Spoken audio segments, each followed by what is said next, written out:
Udokotela osephothula imfundo yakhe ufisa ukubonga umndeni womculi kaMaskandi ngokufaka isandla empumelelweni yakhe. Lokho kuveze uDkt Nqubeko Langa oneminyaka ngo-26 waseDriefontein eMnambithi echaza ngosizo aluthola kuKhuzani, indlambulenze Mpungose owaseMandaba eNkandla.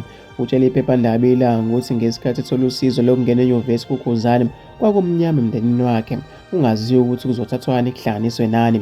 Uthi-ke wayebhekene nencindezi enkulu nogogo wakhe-ke exakekile. Isihibe sokuqala saqaqwa nguyena uKhuzani. Emva kwalokho kwakhanya konke ngathola imifundazwe ngaphakathi enyuvesi, kusho-ke uDokotela uLanga. UKhuzani uxhasa uDokotela uLanga ngemali yokungena enyuvesi ngonyaka ka-2016 ephase ngamalengiso emhlwaneni high school lapha edabule khona A ezifundeni zakhe ayezenza. UKhuzani wavakashela kulesi sikole emva kokuvela kwezindaba zokuthi lo mfundi ophase kahle kodwa koswela imali yokungena esikhungweni semfundo ephakeme eNelson Mandela School of Medicine e-University of KwaZulu-Natal. UDokotela uLanga uthi isimo besiyinzima kakhulu njengoba kekhuliswe nguninakhulu emva kokushona kayise efunda ugrade 5.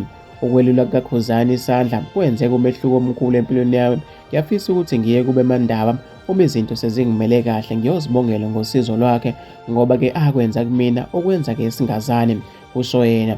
Uveze ukuthi njengamanje wenza kuqeqesha esibhedlela noma-ke e-Edington eThekwini aqale ngonyaka ka-2022.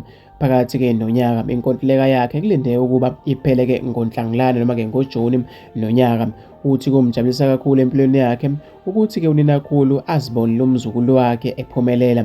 Ngesikhathi ngigqoke ijazi salukazi sami sajabule sathi-ke asikaze sicabanga ukuthi ngelinye ilanga siyolala-ke emahhotela aphezulu-ke noma-ke aphezulu kwelwandle. Esho ukuthi ngesikhathi efunda uDokotela uLanga, uKhuzani uqhubekile nokumeseka ngokuthi-ke alandelele imfundo yakhe.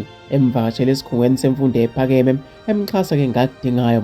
UKhuzani uthi-ke nakuba-ke engatholanga ithuba lokuqhubeka phambili nemfundo emva kokuphothula kumatikuletsheni, kodwa imfundo ihamba phambili enhlizweni yakhe. Ngiyajabula kakhulu-ke ngokuphumelela kwale nsizwa noma-ke yakwaLanga empilweni ngoba-ke sekuzoshintsha nempilo yomndeni, isimo-ke sibe sihle ekhaya. Ngesikhathi ngibona udaba lwayo le nsizwa iphase kahle umatikuletsheni lwangithinta ngafuna ukuzifikela mathupha esikoleni sayo nasemndenini wayo ngiyodlulisa umnikelo.